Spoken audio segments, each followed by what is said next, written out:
நேயர்கள் அனைவரையும் ஜெயா பிளஸ் தொலைக்காட்சியினுடைய ஏன் என்ற கேள்வி விவாத நிகழ்ச்சிக்காக உங்கள் அனைவரையும் நான் வரவேற்கிறேன். தோழர்களே, 2024 பொதுத் தேர்தலில் தலைவர்களுடைய பரப்புரை இன்றைக்கு நாளை 1ஆம் தேதி பிறக்கப் போகிறது. வரக்கூடிய செவ்வாய்க்கிழமை இந்தியாவினுடைய புதிய பிரதமர் யார் என்பதை நிர்ணயிக்கப் போகிறோம். அப்படிப்பட்ட ஒரு எதிர்பார்ப்பு இந்தியாவில் மட்டுமல்ல, சர்வதேச மக்களிடத்தில் எதிர்பார்ப்பு இருக்கிறது. ஏனென்றால் வரக்கூடிய செய்திகள் அப்படித்தான் இருக்கிறது. இந்த 2024 பொது தேர்தலுடைய தலைவர்களுடைய பரப்புரையிலும் மக்கள் மனதை வெல்வது யார் என்ற கேள்வி எழுகின்றது. உண்மையிலேயே இந்த பொது தேர்தல் மிக வித்தியாசமான ஒரு தேர்தலாக அமைந்திருக்கிறது. செப்பாலஜிஸ்ட் ப்ரிடிக்டர் பல ஆண்டுகளாக இந்திய அரசியலிலே கால் பதித்தவர்களும் கூட அவர்களால் கூட என்ன மாதிரியாக ஒரு முடிவு வரும் என்று சொல்லிவிட முடியவில்லை. பாரதிய ஜனதா அதீத நம்பிக்கையில் இருந்தாலும் ஒரு பக்கத்தில் அதை போன்று சமமான அளவிற்கு ஒரு சிறு சந்தேகங்களும் வகுத்துத்தான் வருகிறது. ஏனென்றால் 303 என்பது உச்சபட்சமாக அந்த கட்சியினுடைய நடவடிக்கை எதிர்பார்ப்பில் அவர்கள் அடைந்திருக்கிறார்கள். இனி அதற்கு மேல் போவதற்கு வாய்ப்பில்லை என்று யோகேந்திர யாதவ் போன்றவர்கள் சொல்கின்றார்கள். இல்லை, அவர்கள் குறிப்பிட்ட இலக்கை அடைந்து விடுவார்கள் என்றும் சொல்லப்படுகின்றது. அதே போன்று இந்தியா கூட்டணி இந்த முறை மகத்தான வெற்றியை பெறும் என்று அத்தலைவர்களின் நம்பிக்கையும் கூட இங்கே சுட்டிக்காட்ட வேண்டியிருக்கிறது. 1ஆம் தேதி அவர்கள் கூடி ஒரு காமன் அஜெண்டா, ஒரு பொதுவான நீதியின் அடிப்படையிலே கட்சியை வலுப்படுத்தப் போகிறார்கள் என்கின்ற அந்த தகவலும் கூட நமக்கு வந்து கொண்டிருக்கிறது. ஜனநாயகத்தின் முடிவுதான் இறுதியானது. யார் வெற்றி பெறுவார்கள் என்பது விவாதம் அல்ல. அதற்கிடையே தான் நாங்கள் பல விவாதங்களை, தலைவர்களுடைய பேச்சுகளை, தலைவர்களுடைய பரப்புரைகளை, மக்களின் நோக்கங்களை, நாட்டில் உள்ள பல்வேறு குழப்பங்களை இந்த விவாதத்தில் எடுத்திருக்கிறோம். 2024 பொதுத் தேர்தலில் தலைவர்களின் பரப்புரை, மக்களின் மனதை யார் என்ற தலைப்பில் விவாதிக்க காத்திருக்கிறோம். இந்திய கம்யூனிஸ்ட் கட்சியின் சார்பாக தோழர் டாக்டர் சாந்தி அம்மையார் அவர்களை வரவேற்கிறேன். நம்ம வாங்க. காங்கிரஸ் கட்சியினுடைய செய்தி தொடர்பாளர் விஜயகிருஷ்ணா, பொது ஊடக ஆர்வலர், அரசியல் விமர்சகர் ஐயா டிடிஎஸ் ரவிச்சந்திரன் இவர்களோடு நாம் இணைகின்றார் அரசியல் விமர்சகராக ஓம் பிரகாஷ். சாந்தி மேடம், இப்போ நான் ஒரு தலைப்பில் பேசினேன்ல, பொதுவாக பேசினேன். களம் எப்படி இருக்குது நீங்கள் சொல்லுங்கள். இதில் நாங்கள் இன்று பேச போகிறது பிரதமர் மன்மோகன் சிங் அவருடைய பேச்சும் ஒரு தலைப்பாகவே எடுக்க வேண்டியிருக்கிறது.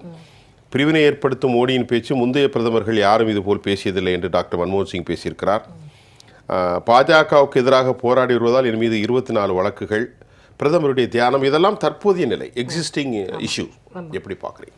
இப்போ இந்தியா கூட்டணியில் வந்து மாநில தலைவர்கள், தேசிய தலைவர்கள் அப்படின்னு பல பேர் இருந்தால் கூட 2019 2014 இல்லாத அளவுக்கு இந்த தேர்தலில் குறிப்பிடும்படியான உற்று நோக்கக்கூடிய பாராட்டத்தக்க அளவில் பரப்புரை பண்ணவங்க யாருன்னா பிரியங்கா காந்தி தான். ஒரு பெண் அப்படிங்கிறதுக்காக மட்டும் இல்லை, ஏற்கனவே பல காரணங்களால் அவங்க கொஞ்சம் வந்துட்டு ஓரளவு வந்து பின்தங்கி தான் இருந்தாங்க. இப்போ பார்த்தீங்கன்னா இந்த இதில் கிட்டத்தட்ட டெய்லி வந்துட்டு ரோட் ஷோவாக இருக்கட்டும், ஒரு 108 பப்ளிக் மீட்டிங்கு, ஏகப்பட்ட மீடியா பைட்டு, நிறைய இன்டர்வியூஸ் வந்து கொடுத்தது மட்டும் இல்லாமல் அந்த குவாலிட்டி, அந்த பரப்புரையில் வந்து ஒரு டீசெண்டாக, டிக்னிஃபைடாக இருந்தது. ஸோ இப்போ நீங்கள் குறிப்பிட்டது போல் மன்மோகன் சிங் வந்துட்டு ஐயா கொடுத்துட்டு இருக்காங்க பார்த்தீங்களா. இந்தியா உலகத்தில் யாருமே எந்த ஒரு பொலிட்டிக்கல் லீடருமே போகாத அளவுக்கு தரம் தாழ்ந்து வந்து இன்றைய பாரத பிரதமர் வந்து பேசியிருக்கிறார் என்று மிக வருத்தமாக மன்மோகன் சிங் அவர்கள் குறிப்பிட்டிருக்கிறார்கள். அதை நம்ம நிறைய பார்க்குறோம். இப்போ பரப்புரைனா என்ன பேசுவாங்க? இப்போ நான் ஒரு கட்சி வச்சுருக்கேன், பாஜக கட்சி. இந்த கட்சியில் ஒரு தேர்தல் மேனிஃபெஸ்டோ இருக்குது. அந்த மேனிஃபெஸ்டோவில் இதெல்லாம் நாங்கள் சொல்லியிருக்கோம், இதெல்லாம் நாங்கள் செய்வோம், 10 ஆண்டு காலம் நாங்கள் ஆட்சி பண்ணியிருக்கோம், இதெல்லாம் சாதிச்சிருக்கோம், போன மேனிஃபெஸ்டோவில் இதை நாங்கள் வந்து எங்களுடைய வாக்குறுதியாக கொடுத்தோம், அதை நாங்கள் இவ்வளோ பண்ணியிருக்கோம், இந்த மாதிரி தான் இருக்கணும். அப்படிலாம் இல்லாமல் தேஜஸ்வியா அவர் என்ன சாப்பிட்டாரு? மீன் சாப்பிட்டாரா? அது எப்போ சாப்பிட்டாரு? எங்கே வச்சு சாப்பிட்டாரு? என்னைக்கு சாப்பிட்டாரு? ஏன் சாப்பிட்டாரு? அப்படின்ற மாதிரியான ஒரு டிஸ்கஷன்.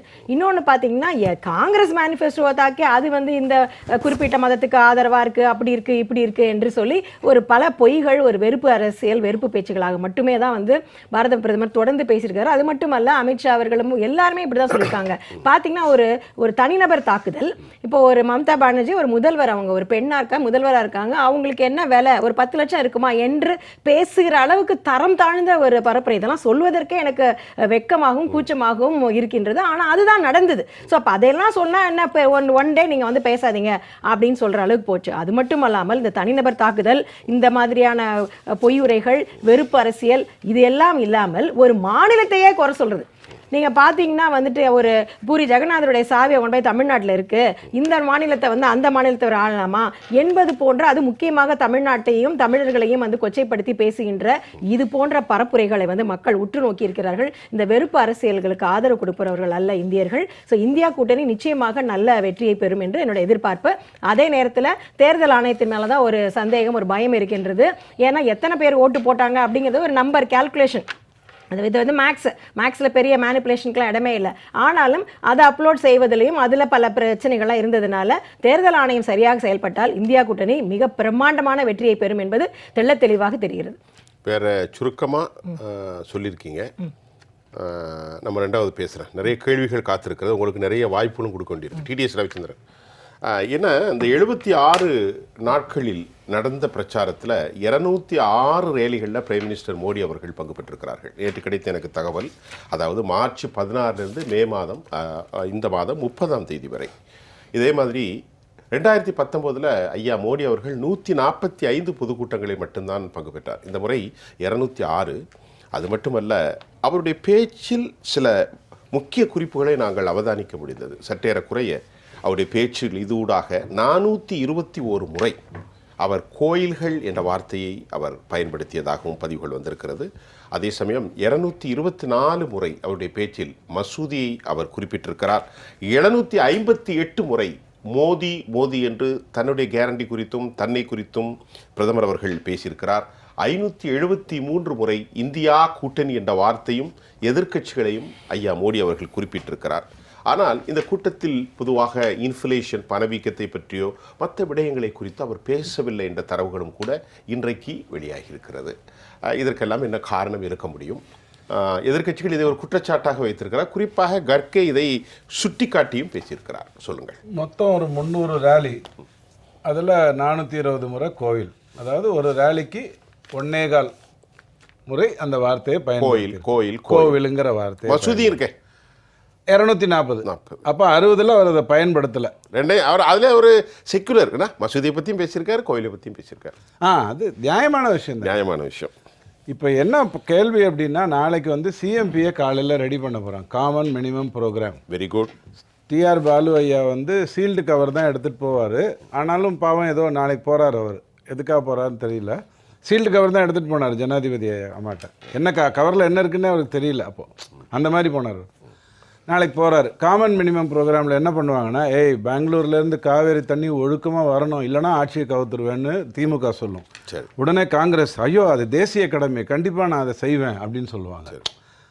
இந்த பக்கம் கேரளாவில் கம்யூனிஸ்ட் பார்த்த உடனே முல்லை பெரியாரில் அனாவசியமாக பிரச்சனை பண்ணாத, உனக்கு லாபம் வரணுங்கிறதுக்காக நிலம் கட்டுறேன், டெண்டரில் காசு வரணுங்கிறதுக்காக இந்த வேலையெல்லாம் பண்ணாத, அந்த அணை ரொம்ப ஸ்ட்ராங்காக இருக்குன்னு சொல்லுவாங்க. உடனே கம்யூனிஸ்ட் வந்து ஆமாங்க அதைத்தான். ஏன்னா காமன் மினிமம் ப்ரோக்ராம்னா கோவில் கட்டக்கூடாதுங்கிறதுக்கு மட்டும் கிடையாது, நாடு நல்லா இருக்கணுங்கிறதுக்காக. நம்ம இது நான் உங்கள்கிட்ட எப்படி கேட்டால் நல்லா இருக்கும். வேண்டாம், இது வந்துடலாமா? வரேன் போனா பத்தி ஏன் நாளைக்கு அவங்களுக்கு கிண்டல் பண்ணிக்கிட்டு எப்படி மத்தியானத்துக்கு மேலே எக்ஸிட் போல்ல வந்துடும் சாயங்காலத்துக்கு மேலே. டிஆர் பாலுவும் மல்லிகார்ஜுன கார்கேயும் கேரளாவில் இருந்த விஜய் எல்லாருமே பேசிட்டு 10 வருஷத்துல நீங்க இதுக்கு என்ன செஞ்சீங்க? அங்க போய் நாங்க 10 வருஷம் நீங்க அந்த 10 வருஷம் அது தனியா பேசுறீங்க. நீங்க தான் பேசுறீங்களாம்ல. நாங்கெல்லாம் செஞ்சிட்டோம்னு சொல்லுவாங்க. சாயங்காலம் சி ஓட்டரோ அல்லது இந்தியா டுடேவோ அல்லது ஜேபிசி ஸ்ரீராமோ என்ன சொல்றாருன்னு பார்த்தீங்கன்னா அது ஏறத்தாழ தெரிஞ்சிடும். அவங்க தான் 3 பேர் கரெக்டாக சொல்லிட்டு இருக்கிறவங்க. இந்த பிரிவினைவாதம் பேசினாருன்னு சொல்றீங்களே, எதிர்வினையாக பேசினாரா வினையாற்றினாரா? அதை எடுத்து சொல்லுங்க. ரவி அடிச்சாருன்னா அடி வாங்கிட்டு அடிச்சாரா, அல்லது அடிக்க வந்தவன் கையை தடுத்து அடிச்சாரா, அல்ல அவரே போய் 4 பேரை இந்த பக்கம் வான்னு அடிச்சாராங்கிற கேள்வி இருக்கு. அந்த அளவுக்கு எதிர்க்கட்சிகள் எந்த வாதத்தையும் வைக்கவில்லை. இவர் பேசுவதை நீங்க வச்சிருந்தால் நீங்க சுட்டி காட்டுங்க. அப்ப வர்றேன், நீங்க சுட்டி காட்டுங்க. நான் சொல்றேன். முதல் ஃபேஸ்ல வரைக்கும் காங்கிரஸ் மேனிஃபெஸ்டோவை பற்றி மோடி ஐயா கவலைப்படவே இல்லை. அது வந்துடுச்சு, சந்தோஷம். பத்திரிகையாளர்கிட்ட பார்க்குறாரு, அவங்களாம் இந்த பிரச்சனையை எழுப்புவாங்க, அதில் ஏகப்பட்ட பூதம் இருக்குது, அந்த பூதத்தெல்லாம் அவங்க கிளப்பி விடுவாங்கன்னு பார்க்குறாரு. ஒரு ஆள் வாயை திறக்கல. செகண்ட் ஃபேஸில் பத்திரிகையாளரை கூப்பிட்டு கேட்குறாரு, ஐயா ரீடிஸ்ட்ரிபியூஷன் ஒரு வார்த்தை போடப்பட்டிருக்க, அதை பற்றி நீங்கள் பேசாமல் இருக்கீங்களே, இந்த ரீடிஸ்ட்ரிபியூஷனுங்கிறது யார்கிட்ட இருந்து யாருக்கு வரும்? பணக்காரங்ககிட்டேருந்து ஏழைக்கு வரும். யதார்த்தமான விஷயம் தானே, அதில் ஒன்றும் மாற்று கருத்து இல்லை. இப்போ ஏழைகள்னால் அது யார்? கேள்வி வருமா வராதா? இப்போ நம்மளது மாதிரி தகுதி உள்ளவர்கள் அப்படின்னு கதை விட்டுட்டு 1,15,00,000 குடும்பங்கள்னு சொல்கிற மாதிரி வந்துருமாங்கிறத கேட்டார். கேட்டுட்டு அவர் பயன்படுத்திய வார்த்தை என்னன்னா ஊடுருவல்காரர்கள் வெளிநாட்டிலிருந்து வந்தவர்கள், இன்ஃபில்ட்ரேஷன். நான் தான் முதல்ல இந்த விவாதத்தில் சொன்னேன், பல விவாதங்களில் சொன்னேன், இந்திரா காந்தி அம்மா 40 வருடத்திற்கு முன்னாடி பங்களாதேஷ்லேருந்து 2 கோடி பேர் வந்திருக்காங்கன்னு பேசியிருக்காங்க. அதுக்கப்புறம் நிறையா இல்லை, அவர் அந்த வார்த்தையில் பங்களாதேஷ் ஆசாம்லாம் சொல்லலை. யாரு பிரைம் மினிஸ்டர் ஏங்க அது எப்படி இந்திரா காந்தி சொன்னால் அவங்க ஒருவேளை அந்த ரெஃப்யூஜிஸ் வந்தவங்க மியான்மர்ல அந்த ரோஹிங்கியாவும் சொல்லலாம் ஊடுருவண்டு, ஒட்டுமொத்தமாகவே ஊடுருவல்காரர். நாலா பக்கமும் ஏங்க இந்திரா காந்தி அம்மா பேசும்போது பிரச்சனை ஒரு கேள்வி கேட்கப்படுகிறது. அப்ப வெஸ்ட் பெங்காலை பத்தி பேசுறாங்க, பங்களாதேஷ்ங்கிறதோட நிறுத்திட்டாங்க. இன்னைக்கு தான் நமக்கு நாலா பக்கமும் வருது இல்ல, அதை வைத்துக்கொண்டு அவர் பேசினார், தெளிவா சொன்னார், இதுக்குதான்னு சொன்னார். உடனே இவங்க அதை பற்ற வச்சாங்க. இங்கே இருக்கிற சேனல் எல்லாம் 30 நாளாக நம்ம தமிழ் விவாதம் தானே பண்ணுறோம், நம்ம தேர்தல் முடிஞ்சு போச்சு அப்படின்னு நினைக்காம, இல்லை இந்தியாவில் இருக்கிற அத்தனை தமிழர்களையும் குழப்பணும், எப்படியாச்சும் அவங்க பிஜேபிக்கு ஓட்டு போடாமல் பார்த்துக்கணும்னு டெய்லி ஒரு விவாதம் ரொம்ப அருமையாக பண்ணாங்க. பிரியங்கா மேடம் நல்லா பேசுனாங்க, இந்த வாட்டி ரொம்ப நியாயமாக நேர்மையாக பேசுனாங்க. சிந்தியாவை குள்ளருன்ட்டாங்க, ஆளு தான் குள்ளம், ஆனால் மேட்ரு எல்லாம் வேற. பிரியங்கா காந்தி யாரா? சிந்தியா நம்ம வெளியில் போயிட்டார் இல்லையா, காங்கிரஸ் விட்டு வெளில போயிட்டார் இல்லையா, அவங்க அப்பா காலத்துலேருந்து அந்த காங்கிரஸுக்கு உழைச்சாங்க, அந்த நன்றியெல்லாம் இல்லை. மாதவராஜ் சிந்தியாவுடைய பையனை அந்த எந்த நன்றியும் கிடையாது சொல்லிட்டாங்க. இப்போ இல்லை, மத்திய பிரதேஷ் தேர்தல் மீட்டிங் நடந்தது இல்லையா, அப்போவே நல்ல சூடு வாங்கின உடனே அழகாக நிறுத்திக்கிட்டாங்க. இப்போ அடுத்தது நம்ம ஒரு கேள்வி டிடிஎஸ்ட்ட கேட்குறேன். கடந்த காலங்களில் 2004 இருந்து ரொம்ப பிடித்தமான ஒரு தலைவராக மன்மோகன் சிங் இருந்தார். காங்கிரஸ் பிடிக்கவில்லை உங்களுக்கு, ஆனால் மன்மோகன் சிங்கின் மீது எங்களுக்கு பிடிச்சதுங்க, அங்கதான் பிடிக்காம. ஏன்னா அந்த பிடித்தமான அந்த 2004 இருந்த மன்மோகன் சிங் சொல்றாரு, இந்தியாவில் இப்படி ஒரு தலைவனும் பேசியதில்லை. யாரா? மோடி. அவர் பேச வச்சிடறேன், இவ்வளவு இழிவான வார்த்தைகள், வெறுப்பு வார்த்தைகள் உன்னிப்பாக கவனமாக நான் கவனித்துத்தான் வருகிறேன். அவர் சொல்றார், இதுவரைக்கும் நான் பார்க்காம இல்லை, இந்தியாவில் எந்த தலைவனும் பேசாமல் இந்திய பிரதமருடைய கண்ணியம், பிரைம் மினிஸ்டருக்கான கண்ணியத்தையும் இழக்க வச்சுட்டு பிரைம் மினிஸ்டருக்கான அந்த தீவிர தன்மை சிறப்பையும் அவர் இழந்துட்டார். பிரதமர் மோடி அவர் எப்போதுமே இது மாதிரி பேசுறது, என்னுடைய வாழ்க்கையில் நான் எந்த சமூகத்தையும் பிற சமூகங்களோடு ஒப்பிட்டு வாழ்க்கையில பேசினதே அல்ல அப்படின்னு மன்மோகன் சிங் சொல்றாரு. மன்மோகன் சிங் தான் சொல்றாரு. 2006 2009 முஸ்லிம்க்கு மட்டும்தான் சொல்லிட்டு இளைஞர்கள் கவனமாக கவனிங்க ஐயா, நாட்டில் டெமோக்ரசி, இந்தியாவுடைய கான்ஸ்டிடியூஷன் வளர்ச்சியை மட்டும் நீங்கள் கவனிக்க வேண்டும் என்று தனது உள்ளத்தில் இருக்கக்கூடிய கிடக்கைகளை வைத்திருக்க 3 விஷயங்க. நீங்க இந்த அவருக்கு தான் பதில் சொல்றேன். 3 விஷயம். இன்னைக்கு ஏன் அவர் பேசுறாருன்னா, பஞ்சாப்ல நாளைக்கு எலெக்ஷன், அதில் இந்தியா கூட்டணி அதாவது காங்கிரஸ் கிட்டத்தட்ட 6 தொகுதி வெற்றி பெற்றிருந்தது, அதெல்லாம் இப்போ இழக்க போகுதுங்கிற ஒரு இதில் அவர் இன்னைக்கு வாயை திறக்கிறார். இன்னைக்கு தான் வாயை திறக்கிறார். ஆனால் அவர் 2 முறை இதுக்கு முன்னாடி வாயை திறந்திருந்தார். ஊழலை பற்றி பயங்கரமாக ப்ரெஸ்ஸில் கேள்வி கேட்கும்போது பாருங்கள், கூட்டணி தர்பங்க ஒன்றும் பண்ண முடியாது, நான்லாம் வாயே திறக்க முடியாது அப்படின்னு பாவம் ரொம்ப புலம்பினார். நீங்கள் கேட்ட கேள்விக்கு பதில் சொல்லலை. இந்த வெறுப்பு பேசப்பட்டதா இல்லையா, அவர் வைக்கிற குற்றச்சாட்டில் அவர் பேசுறாரு, நீங்க அதை விட்டு போட்டு பஞ்சாப்ல இது இப்படிலாம் பேசுறாரா இல்லையா? நான் சொல்லிடுறேன், இன்னைக்கு ஏன் அவர் பேசுறாரு, ஏன்னா நாளைக்கு பஞ்சாப்ல 6 தொகுதி இந்தியா கூட்டணி, இந்த காங்கிரஸ் உள்நோக்கம் சொல்லணும்ல, காங்கிரஸ் கூட்டணி ஜெயிச்ச தொகுதி, அதனால அவர் இன்னைக்கு பேசுறாரு பாவம். ரெண்டாவது அவர் என்ன சொல்றாரு, இந்த பிரிவினைவாதம் நீங்களாம் ஒரு 40 நாளா எல்லாரும் சொல்லிட்டு இருக்கீங்களே, அதே அவரும் சொல்றாரு. பத்திரிகை ஆனா அவர் சொல்லல, மோடி சொல்லல. மோடி அவருடைய எந்த மீட்டிங்ல வேணாலும் எஸ்சி எஸ்டி ஓபிசி சம்பந்தமா பேசும்போது முசல்மான்ங்கிற வார்த்தையை பயன்படுத்தி இருக்காரு. வேற எந்த சந்தர்ப்பத்திலையுமே ஒரு மதத்தின் பெயரை அவர் பயன்படுத்தல. அதுல கூட அவர் மதத்தின் பெயரை ஏன் பயன்படுத்தினாரு அப்படின்னு சொன்னா, மத ரீதியாக இடஒதுக்கீடு இருக்கக்கூடாதுங்கிறது இந்தியாவுடைய தர்மம். ஆரம்பத்தில் இருந்து அம்பேத்கர் சொன்னது, இதை எல்லாம் வைத்துக்கொண்டு சொன்னார். ஆனால் கர்நாடகாவில் அப்படி இல்லை. இதையெல்லாம் நீங்க மனசுல வச்சுக்கிட்டு அதுக்கப்புறம் பேசணும். எனக்கு என்னன்னா, நீங்க தான் படிச்சுட்டு இருந்தீங்க 2 வாட்டியும், நான் அதனால ஒரு 2 மேட்டர் மெயினா சொல்லிடுறேன். இடைவெளிக்கு அப்புறம் பேசுறேன். சின்னதா 2 மேட்டர் தான், நம்ம இடைவெளி குறைக்கிறதுக்கு தானே விவாதிக்கிறோம். ஒரே நிமிஷம் தான். அதாவது 1000 ரூபாய் கொடுப்பேன்னு திமுக சொல்லுது இந்தியா பூரா. சரி, 8500 ரூபாய் கொடுப்பேன் காங்கிரஸ் சொல்லுது.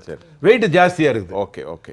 இந்த மாதிரி ஒரு சிஎம்பியை நாளைக்கு எங்கிருந்து இவங்க போட போறாங்க, 1000 8500 பாக்குறதுக்கு நீங்க இப்ப இடைவெளி விடுங்க, நான் அப்புறம் பேசுறேன். இந்த 2 தானா? அவ்வளவுதான். சரி. புதிரோடு நம்முடைய டிடிஎஸ்ஸுடைய இது தொடரப்போகுது. சாந்தியம்மா அவங்க சொன்னதுக்கு என்ன? அந்த திட்டத்தின் பேர் மகாலட்சுமி திட்டம். தமிழ்நாட்டில் இருக்க திட்டத்துக்கு பேர் உரிமை தொகை திட்டம். அதில் வந்து 1.15 தகுதிங்கிற வார்டெல்லாம் யூஸ் பண்ணிட்டாங்கன்னு சொல்லிட்டு தமிழ்நாட்டில் இருக்கிற மக்கள் தொகை எவ்வளோன்னு பார்த்துக்கோங்க. 7.5 crore. அது எத்தனை குடும்பம், அதில் இருக்கிற பெண்கள் அப்படி பார்க்கும்போது அப்ளை பண்ணதில் பெரும்பாலானவர்களுக்கு கொடுத்துட்டாங்க. இன்கம் டேக்ஸ் கட்டுறவங்க, அரசாங்கத்தில் சம்பளம் வாங்குறவங்களுக்குலாம் வந்துட்டு அதை கொடுக்கணும்னு யாருமே சொல்ல மாட்டாங்க. ஏன்னா இப்போ இதே ஸ்கீமை வந்து வேற ஒரு மாநிலத்தில் பாஜக ஆளுகின்ற மாநிலத்தில் இது பண்ணால் கூட அங்கே இன்கம் டேக்ஸ் கட்டுறவங்க, சென்ட்ரல் கவர்மெண்ட்டில் வேலை பார்க்குறவங்களுக்குலாம் உரிமை தொகை கொடுப்பாங்க, எனக்கு கொடுக்க மாட்டாங்க. ஸோ பேசணுங்கிறதுக்காக பேசக்கூடாது. யதார்த்தமாக ஒரு திட்டம்னா அது எப்படி காஸ்ட் எஃபெக்டிவாக பண்ணணும், நீடி பீப்புளுக்கு போகணுன்ற அடிப்படையில் தான் நம்ம பண்ணணும். ஸோ அது ஒன்று. அடுத்தபடியே இந்த 8500 ஒரு ஆண்டுக்கு 1 லட்சம் சொல்லும்போது அது 8000க்கு மேலே வருகின்றது. ஸோ அது வந்து அவங்க வந்து எல்லாருக்கும் கொடுக்குற மாதிரி 96,000 கிட்ட வரும். இல்ல 1 லட்சம் கொடுக்குறாங்க. 1 லட்சம் கொடுக்குறாங்க. அவங்க மாசம் கொடுக்கல, நம்ம மொத்தமா கொடுக்குறாங்க. நம்ம வந்து ஒரு கணக்குக்காக நம்ம அப்படியே 8500 ரஃப்லி அந்த மாதிரி சொல்றோம். ஆனா 1 லட்சம் ஒரு குடும்பத்துக்கு, ஏழை குடும்பம்னு சொல்றாங்க. அப்போ வந்து பாத்தீங்கன்னா ஒரு வரையறை இருக்கும். ஏழை குடும்பம்னா என்னன்னு வரையறை இருக்கும். இந்தியாவில் எத்தனை மக்கள், பொதுமக்கள் இருக்காங்க, பாப்புலேஷன் இருக்கு, மக்கள் தொகையில எத்தனை குடும்பங்கள் இருக்கு, அதுல ஏழை குடும்பங்கள் எத்தனைன்னு சொல்லி கால்குலேட் பண்ணி ஒரு காங்கிரஸ் மாதிரியான ஒரு ஏற்கனவே ஒரு நாட்டை ஆண்ட, பல ஆண்டு காலம் ஆண்ட ஒரு நாடு. அப்புறம் ப. சிதம்பரம் ஐயா ஃபினான்ஸ் மினிஸ்டர் வந்திருக்காரு, அவர் தான் மேனிஃபெஸ்டோ ரெடி பண்ணியிருக்காரு. ஸோ எந்த விதமான ஒரு மினிமம் கால்குலேஷன் இல்லாமல், ஒரு மினிமமான ஒரு ரஃப் கைட்லைன்ஸ் கூட இல்லாம வாய்க்கு வந்தது எல்லாம் சொல்ல முடியாது, அவங்களும் சொல்ல முடியாது. அது மாதிரி சொல்லப்பட்ட பல மாதங்கள் ஒர்க் பண்ணி தான் பண்ணியிருக்காங்க. ஸோ இன்னொரு விஷயம், ஸோ அப்படி பண்ணும்போது அதற்கான ஃபண்ட் எங்கேருந்து வருது அப்படிங்கிறதையும் ஒர்க் பண்ணியிருக்காங்க. அதையும் பல இடங்களில் அவங்க வந்து வெளிப்படையா பேசியிருக்காங்க அப்படிங்கிறது பார்க்க வேண்டியிருக்கிறது. அப்புறம் இந்த ரீடிஸ்ட்ரிபியூஷன் ஆஃப் வெல்த், பணக்காரங்கள்ட்ட இருந்து ஏழை கொடுப்பாங்க. கரெக்ட் தான், பணக்காரங்கள் ஏழை தான் கொடுப்பாங்க. ஸோ இது வந்து எத்தனை பணக்காரங்கள், எவ்வளோ பேருக்கு வந்துட்டு லட்சக்கணக்கான கோடிகள் வந்துட்டு வெட்டு கொடுத்துருக்காங்க. அம்பானி, அதானியா இருக்கட்டும், பேங்க்ல, நேஷனலைஸ்டு பேங்க்ல, ஏஐபிஎன் அசோசியேஷன்லாம் வந்து வெளிப்படையாக சொல்லியிருக்காங்க யார் யாருக்கு வந்து எத்தனை லட்சம் கோடி வந்து உங்களுக்கு ரிலாக்ஸ் பண்ணியிருக்கீங்க, கார்பரேட் டாக்ஸை குறைச்சது, இதெல்லாம் பார்த்து கால்குலேட் பண்ணி பணக்காரர்கள், மிக அதிக பணக்காரர்கள், கார்பரேட்டுகள், விரல் விட்டு எனக்கூடிய கோடீஸ்வரர்கள் அவங்க கிட்டேருந்து வாங்கி வந்து ஏழைகளுக்கு கொடுக்கப்படும் சொல்லியிருக்காங்க. இதில் ஒன்றும் தவறு இல்லை. சரி, ஒரு 3 நிமிடம் மட்டும். ஏன்னா முக்கியமான பாயிண்ட் பேசிட்டாங்க. அவங்க 15 நிமிஷத்துல 2 வாட்டி பேசிட்டாங்க. இல்ல இது தவறு. ஏன்னா அவங்க முதல்ல 3 நிமிஷம் தான் பேசினாங்க. அதுக்கப்புறம் நீங்க ஒரு 8 நிமிஷம் பேசுனீங்க, 11 நிமிஷம், 2 நிமிஷம் பிரேக் ஆயிட்டு 15. நான் உங்களுக்கு தரேன், உங்களுக்கு அதிகமாக நேரம் தருவேன். நீங்க சொல்லுங்க, உங்க சார்பா நான் அடுத்தாப்புல தரேன், உங்களுக்கு தருவேன். சொல்லுங்க ஓம் பிரகாஷ். இப்போ டிடிஎஸ் வந்து ரொம்ப பாயிண்டோட பேசக்கூடியவர், ஒரு கவனமாக பேச வேண்டிய ஒரு நண்பரும் கூட. இப்போது நீங்கள் இப்போ வந்து இந்த தேர்தல் நிறைவுக்கு வந்துவிட்டது, இப்போ கிட்டத்தட்ட முடிவுக்கு வந்துருச்சு. நாளை தேர்தலுடைய நடைமுறை. உண்மையிலேயே 2 தரப்பினரும் பல விதமாக பேசி கொண்டிருக்கிறதை நான் பார்க்கணும். பந்தயத்தில் வெற்றி பெறுவது யார் என்பது ஜனநாயகம், அதை விட்டு விடுங்கள். தற்போது இந்த மோடி தியானம் செய்வது கூட விவாதத்துக்குள்ளாக இருக்கிறது. இப்போ ஏன் விவாதத்துக்குள்ளாக இருக்கிறது அப்படின்னு கேட்கணும். இன்றைக்கு சற்று முன்னர் ஒரு தொலைக்காட்சி வெளியிட்டிருக்கிறது. தியானம் என்பது ஹிந்து மத நம்பிக்கையினுடைய உச்சபட்சமான நிலை. எல்லா மதங்களும் அந்த தியானத்தை நம்புகின்றது. கடவுளோடு முகமுகமாக பேசுவது, மௌனியாக இருப்பது. ஆனால் பிரதமர் நினைத்திருந்தால் என்னை பல கோணங்களில் நீங்கள் காட்ட வேண்டாம், நான் மக்களோடு இருந்தேன் இத்தனை காலம். தற்போது இது எனது சொந்த நலனுக்காக 1892 ஐயா விவேகானந்தர் இருந்த இடத்தில் நான் தனியாக இருக்கிறேன் என்று சொல்வது வேறு விவகாரம். பல கோணங்களில் முன்னிருந்து பின்னிருந்து முன், இதுவும் இன்றைக்கு விவாத பொருளாக ஆக்கியிருக்கிறது தொலைக்காட்சியினூடாக. இதை எப்படி பார்க்கின்றீர்கள்? இது ஒரு தேர்தல் தியானமா அல்லது ஆன்மீக தியானமா? அனைவருக்கும் வணக்கம். முதல்ல மெடிடேஷன் வந்து அனைத்து மதத்துக்குமே ஒரு தாண்டி ஒரு விஷயம் தான் மெடிடேஷன். இறை நம்பிக்கை என்று ஒருத்தர் சொன்னா அவங்க தியானம் இருப்பாங்க. ஆமாம், மெடிடேஷன் வந்து அனைத்து மதத்துக்கும் ஒரு படி மேலே இருக்க விஷயம் தான் மெடிடேஷன். அது மூலயமா நம்ம ஆன்மாவோ இல்லை கடவுளையோ டைரெக்டாக பார்க்கறது, ஒரு கடவுள் ஒரு பேச்சுவார்த்தைகளுக்கு நம்ம போவாங்க. சரிங்களா? ஃபர்ஸ்ட் இதில் வந்து அரசியல் எதுவுமே கிடையாது. அவர் வந்து இப்போ மட்டும் இப்படி தியானம் பண்ணி உட்காரல. இதுக்கு முன்னாடி அந்த 2014 போயிட்டு தியானம் பண்ணார், 2019 தியானம் பண்ணார், இப்போ வந்து கன்னியாகுமரிக்கு வந்திருக்காரு. சரிங்களா? முதல் விஷயம், பிரதமர் அந்த தனிநபர் பிரதமர்னா யார், ஃபர்ஸ்ட் அவர் இண்டிவிஜுவல்னா என்னென்னு பார்க்கணும். He won't take rest. First பிரதமர் வந்து ரெஸ்ட் எடுக்காத ஒரு மனிதர் தான் திரு பாரத பிரதமர் திரு நரேந்திர மோடி அவர்கள். சரிங்களா? அது உதாரணமாக தன் தாய் இறந்தாங்க, அதுக்கு இறந்துக்கிறவங்க சில சடங்கு செய்வாங்க பார்த்தீங்களா? அந்த சடங்குலாம் முடிஞ்சுட்டு உடனே வெஸ்ட் பெங்காலுக்கு ஒரு ட்ரெயின் ப்ராஜெக்ட் கொடி அடிச்சு தொடங்கி வைக்கிறாரு. இதை வந்து மம்தா பானர்ஜி, வெஸ்ட் பெங்கால் சேர்ந்து மம்தா பானர்ஜி, இப்படிப்பட்ட ஒரு நபரை நான் பார்த்ததே இல்லை, ரொம்ப உழைக்கிறாரு, ஓய்வாரியா உழைப்பாளர் அப்படின்னு சொல்லிட்டு மம்தா பானர்ஜி பிரதமர் பார்த்து புகழ்ந்து இருக்காரு. இது மட்டும் இல்லாமல் நிறைய சொல்லிட்டே போகலாம். இந்த மாதிரி எடுத்துக்காட்ட சொல்லலாம். உதாரணத்துக்கு பார்த்தீங்கன்னா இப்போ ரீசெண்டாக கேண்டிடேட் செலெக்ஷனாக இருக்கட்டும், பிஜேபி கேண்டிடேட் செலெக்ஷன் வந்து பிரதமர் அவர் தான், மோடி அவர்கள் தான் பிஜேபிக்கு ஒரு பெரிய ஹெட்டு. அவர் நினச்சா காலைல நடத்திட்டு போயிடலாம், இத்தனை மணிக்கு 5 o'clock ஆரம்பிக்கலாம்ப்பா, நைட்டு 10 மணிக்கு முடிச்சோன்னு சொல்லிட்டு போயிடலாம். ஆனால் அவர் நைட்டு 10 மணிக்கு ஆரம்பிச்சு விடிய காலைல 3 மணி இருக்கும் கேண்டிடேட் செலெக்ஷன் நடத்துறாங்க. ஒவ்வொரு கேண்டிடேட் 520 கேண்டிடேட்டுமே யார், இவருக்கு பின்புலம் என்ன அப்படின்னு ஆராய்ச்சி அப்படி செலக்ட் பண்ணியிருக்காங்க. சரிங்களா? ஸோ ஓய்வறியாத திமுக காரங்க அடிக்கிறாங்க ஓய்வறியாத உதயசூரியன் தன்னைத்தானே புகழ்ந்துக்கிடுவாங்க. நீங்க அதை இப்ப மோடிக்கு கொடுக்குறீங்க ஓய்வறியாத. இல்ல மமதா புகழ்ந்தாருன்னு இப்போ வந்து நியூஸ் கேட்கறேன். நீங்க எப்ப சொல்லுறாரு? இப்போ சற்று முன்னர் கிடைச்ச தகவல் உங்கள்கிட்ட பேசும்போது எனக்கு நியூஸ் வந்துட்டு என்ன சொல்றாருன்னா, ஐயா தியானம் எதற்கு, கேமரா இல்லாம நீங்க தியானம் பண்ணலாமே. அம்மா இப்போ சாயந்தரம் ஒரு 3 மணிக்கு ஒரு நிமிஷம் இருங்க, அவங்க சொன்னதை சொல்லிடுறேன். அது மட்டும் இல்லாம பரமாத்மாவால் அனுப்பப்பட்ட இந்த ஆத்மாவை மற்றவர்கள் அல்லவா தியானம் செய்ய வேண்டும். பரமாத்மாவால் அனுப்பப்பட்ட இந்த ஆத்மாவுக்கு விசேடமான பிறப்புக்காக அவர் எதற்காக தியாகம் செய்ய வேண்டும்? ஐயா அப்படி செய்கின்றீர்கள். ஒளிபரப்பு எதற்கு, நேரடியான ஒளிபரப்பு எதற்கு, பல முனைகளில் கேமரா எதற்கு, விடைமிதிகள் எதற்கு? ஆனால் எனக்கு ஒரு வருத்தம் இருக்கிறது. அவர் சொல்றார் ஏசி அறையிலேயே அவர் உட்கார்ந்து தியானிக்க வேண்டும் என்று கேட்ட அவர், இது குறித்து எனக்கு கடும் வருத்தம் என்ன தெரியுமா? நான் கேட்பதை போன்று எந்த அரசியல் கட்சியும் கேட்கவில்லை, நான் ரொம்ப வருத்தம் அடைகிறேன் என்று நீங்க சொன்ன அதே மமதா இப்ப சொல்றாங்க. சொல்லுங்க இப்போ சொல்லுங்க. ஓய்வறியாத சூரியன் மமதா அவங்க வந்து இப்போ போய் தியானம் பண்றாரு, சரி விமர்சிக்கிறீங்க. அவர் போய் வீட்டில் உட்காந்துருந்தா அதையும் விமர்சிச்சிருப்பீங்க, பயந்து போய் வீட்டில் உட்காந்துட்டாரு, அதையும் விமர்சிச்சிருப்பீங்க. மோடி என்ன பண்ணாலும் விமர்சனம் பண்ணணும் அப்படின்னு ஒருத்தவங்க விமர்சனம் பண்ணும்போது நம்ம எடுத்து பேச முடியாது. சரிங்களா? இவர் ஒன்றும் வந்து கொடைக்கானல் போய் இந்த 2 நாள் லீவ் இருக்கு, லீவ் மீன்ஸ் ரெஸ்ட் இருக்கு, இப்போ போய் மக்களை சந்திக்க முடியாது, மக்கள்கிட்ட பேசக்கூடாது, இதெல்லாம் இருக்கும். இந்த கண்டிஷன்லாம் இருக்கும்போது நம்ம போயிட்டு கொடைக்கானல் உட்காரலாம், இல்லை வந்து இட்டாலியில் போயிட்டு பப்ல வந்து போட்டோஸ்லாம் லீக் ஆச்சு பார்த்தீங்களா? ஜெர்மனி ஜெர்மனியில் போய் பப்ல போயிட்டு ராகுல் காந்தி போட்டோஸ்லாம் லீக் ஆச்சு பார்த்தீங்களா? அந்த மாதிரிலாம் போல போயிட்டு மன நிம்மதிக்காக ஒரு ஆத்மார்த்தம் ஒரு மெடிடேஷன் பண்றது. இது நம்ம வந்து ஒரு அரசியலாகவோ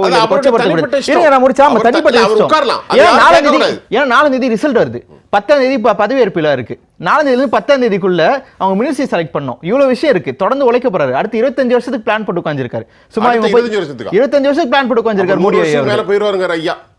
அவர் பிளான் போடுறதுங்கிறது அமிர்த் காலுக்காக போட்டு பத்திரிகை பூரா சொல்லிருக்காங்க. மகாலட்சுமி திட்டம்னு தமிழ்நாட்டுல பேர் வைப்பாங்களா? நான் வைக்க மாட்டாங்க. அது 25 வருஷத்துக்காக அவர்களோட பிளான் கிடையாது, தேசத்துக்கான. ஓகேங்களா? தேசத்துக்கான பிஜேபி என்னென்ன பண்ண போகுது, பாரதிய ஜனதா கட்சி இந்த தேசத்துக்கு, தேசத்தின் ஒற்றுமைக்கு, தேசத்தின் நலத்துக்கும், மக்களின் நலத்துக்கும் என்ன பண்ண போகுதுன்னு ஒரு பிளான் இருக்கு. சரிங்களா? அதை வந்து எக்ஸிக்யூட் பண்றது இந்த 5 வருஷத்துல என்னென்ன பண்ணணும்னு எக்ஸிக்யூட் இருக்கு. சும்மா நம்ம போயிட்டு லீவ் இந்த ரெஸ்ட் கிடைச்சு கொடைக்கானலோ இல்லை இட்டாலியோ ஜெர்மனோ போறது கிடையாது. மோடி அவர்கள் 24 நாள் மக்கள் பணின்னு இது பண்ணியிருக்காரு. அதுவே இந்த 2 நாள் 3 நாள் வந்து நீங்க மக்கள்கிட்ட பேச சொல்லியிருந்தா மக்களுக்காக என்ன பண்ணலாம்னு யோசிச்சிருப்பாரு, தியானத்துக்கு போய் உட்காந்துருக்க மாட்டாரு. சோ இவ்வளவு விஷயம் இருக்கு. அவர் போய் தியானத்துன்றது ஒரு அரசியலோ இது கிடையாது, மன நிம்மதிக்காக, அவருடைய மன நிம்மதிக்காக, அதோட சேர்த்து சொல்லுங்க தேசத்தினுடைய வளர்ச்சிக்காக ஒரு பிரார்த்தனை செய்கிறார். அது அவருடைய நம்பிக்கை, அதை யாரும் கேள்வி கேட்க முடியாது. அதே மாதிரி ஒரு மனிதர் தியானம் இருப்பதை, இறைவனை நம்புவதை, இறைவனை சாந்தி அம்மா நம்பெல்லாம் மறுக்கிறாங்கன்னா அவங்கவுங்க இஷ்டம், அதை கேட்கக்கூடாது. இப்போ நான் கேட்ட கேள்வி அந்த பொருளில் அந்த தியானம் என்பது நீங்கள் மௌனமாக இருக்க வேண்டும். அது ஒரு வார்த்தை வரும் ஆதியாகமத்திலே, கடவுளோடு முகமுகமாக ஜீசஸ் கிரைஸ்ட் பேசினார். அப்படி முகமுகமாக பேசுவதற்கு எதுக்கையா 10 கேமரான்னு எல்லாரும் கேட்கறேன். நானும் கேட்கறேன் 10 கேமரா கேட்டதெல்லாம். நான் இந்த பக்கம் ஒரு கேமரா காட்டுறீங்க, தமிழ்நாட்டுடைய அந்த சேனல் பேரை நான் சொல்லக்கூடாது, சொல்றதுக்கு எனக்கு ரைட் இல்லை. அந்த சேனல் அந்த ஆங்கிள் 10 ஆங்கிளையும் போட்டிருக்காங்க. இந்த பக்கம் முன்னாடி, இந்த பக்கம் பின்னாடி, அந்த பக்கம் உங்களுக்கு எந்த சேனல்னு தெரியும், நான் பேர் சொல்ல மாட்டேன். அப்படி போட்டப்பட்டு வந்து கொண்டிருக்கிறது. அப்ப அவர்களுக்கு ஒரு நோக்கம் இருக்கிறது, ஆனாலும் அது மக்களின் பார்வையில் வேறு மாதிரி தானே இருக்கும். தனித்து ஒரு தியானம் இருக்க வேண்டியவர் ஏன் இவர் கேமராவை அனுமதி பண்ணணும்? அது நிறைய பேர் கேட்கறாங்க. அது கேள்வி தான் நானும் உங்கள்கிட்ட வைக்கிறேன். அது அவருடைய இஷ்டமாக கூட இருக்கலாம். இல்ல அவர் போட்டோ ஷூட் நீங்க சொல்ற மாதிரி தான் போட்டோ ஷூட் கதை நீங்க எடுத்துட்டு வரீங்க, அப்பெல்லாம் ஒண்ணுமே கிடையாது. சரிங்களா? வந்த செய்திகளை தான் செய்தி தான் சொல்றீங்க. செய்தி யார் சொன்னது? முக்காசி செய்திகள்லாம் எதிர்க்கட்சி தரப்புல தமிழ்நாடு மீடியா சொல்றது. சரிங்களா? நேஷனல் மீடியா கேமரா வந்து அவர் வைக்கல. இப்ப நம்ம பிரேம்ல பாருங்க, கேமரா வந்து இருங்க அவர் போறதுக்கு முன்னாடி வச்சிருக்காங்க. அவரே இன்ஸ்டாகிராம் லைவ் போட்டுட்டாங்க. இது சார்ந்து ஜெயலலிதா அம்மா சொன்னதை நான் சொல்றேன், அதுக்கப்புறம் நீங்க பேச வேண்டிய அவசியம் இருக்கு. சொல்லுங்க. ஜெயலலிதா அம்மாட்ட போய் கேட்குறாங்க, உங்க காலில் எல்லாரும் விடுறாங்களே, நீங்க தடுக்க கூடாதா அப்படின்னு கேட்குறாங்க. அவங்க என்ன சொன்னாங்க, ஆண் வந்து என் முன்னாடி காலில் விடுறான், நான் அவனை தூக்கி தடுக்க முடியுமா? நான் சொல்லட்டா? சொன்னாங்க. சொல்லட்டா? அதே மாதிரி கேமரா ஒரு இடத்துல எனக்கு தேவையில்லை, யாரும் வர வேண்டாம், பொன்னாருக்கு கூட உள்ள வழி, பொன் ராதாகிருஷ்ணன் கூட உள்ள போய் பார்க்க முடியாத பொசிஷன்ல உட்கார்றாரு. நீங்க சொல்றத மக்கள் பார்த்துருக்கேன். டிடிஎஸ் ஆமா, செல்வி ஜெயலலிதா அம்மையார் உட்கார்ந்துருக்காங்க. அவங்க ஒரு பெண். நல்லா கவனிங்க. எல்லா தோழர்களும் வருகிறார்கள், கட்சிக்காரர்கள் வருகிறார்கள். சாஷ்டாங்கமாக விழுகிறதை அவர்கள் விழ வேண்டாம்னு எழுதி போட்டு வர முடியாது. விழுதவன தடுக்க முடியாது ஒரு பெண்ணால. ஆமா. ஆனால் இதை தடுக்க, இது நடவடிக்கை வேற. இது ஏன் கேமராக்காரர் யாரும் உள்ள வரக்கூடாது என்று சொன்னா யாரும் வரமாட்டாங்க. பாருங்க, அதை மீறி வர்றாங்களா? நீங்க நல்லா சொல்லுங்க. இங்க நல்லா புரிஞ்சுக்கோங்க. அது எல்லாம் சொல்லப்பட்டு தான் இது நடக்குது. இது ஏதோ நமக்கு நாம திட்டத்துக்கு விளைச்சல்ல போகும்போது, விவசாயத்தை போகும்போது ரெட் கார்பெட்டை போட்டு செருப்பு போட்டுட்டு நிலத்துல நடந்த ஷூட்டிங் கிடையாது. அவர் தியானத்துக்கு தான் போறாரு. ஆனா கேமரா விட மாட்டேங்கிறாங்க. அவர் இல்லைங்க, ஏதோ இருக்குங்க, என்ன வேணாலும் இருந்துட்டு போட்டோம் அவருக்கு. ஆனா இப்ப ஏன் அவர் பேச முடியாது? இப்ப அவர் 4ஆம் தேதிக்கு அப்புறம் தான் திரும்ப பிரதமர். அதனால அவர் சொல்ல வேண்டியது அன்பு ஐயா உங்களை காட்டுவேன், உங்களை காட்டுவேன். நான் உங்களுக்கு ஒண்ணு சொல்லட்டுமா? அப்படியே கேமரா எடுத்தாலும் காட்ட வேண்டிய அவசியம் மீடியாக்கு எதுக்கு வருது? யாராவது காசு கொடுத்து காட்ட சொல்றாரா? இல்ல, யாருக்கும் காசு சொல்லல. சோ எல்லாமே இவங்க பண்றாங்கிறது முதல்ல நீங்க புரிஞ்சுக்கோங்க. ரெண்டாவது, ஒரு மமதா பேசினாங்கன்னு சொன்னீங்களே, அதுக்கு ஒரு காரணம் இருக்கு. மன்மோகன் சிங் ஐயா பேசின மாதிரி மமதா பேசுனதுக்கு காரணம் இருக்கு. நாளைக்கு நடக்கிற 9 தேர்தல் இருக்கு இல்லையா, வெஸ்ட் பெங்கால்ல 9மே திரிணாமுல் காங்கிரஸ் வெற்றி பெற்ற தொகுதி, முக்கியமான. அதனாலதான் அவங்க ஏற்கனவே இந்தியா கூட்ட நான் கலந்துக்கிட மாட்டேன்னு சொல்லிட்டு எல்லாம் சொல்லிட்டாங்க. அதுக்கு இந்த காரணத்தையும் சொன்னாங்க. அதுக்கு தான் வர்றாங்க. கரெக்ட்.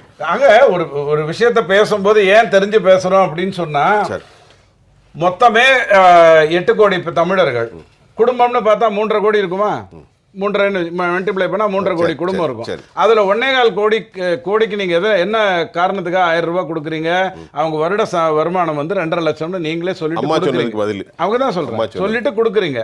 அப்போ நீங்களே என்ன ஒத்துக்கிறீங்கன்னா, ஐயோ நான் 50 வருஷமா ஆண்டையா, ஆனா 1.15 கோடி இன்னும் 2.5 லட்சத்துக்கு கம்மியாக தான் வருமானத்தில் இருக்காங்க.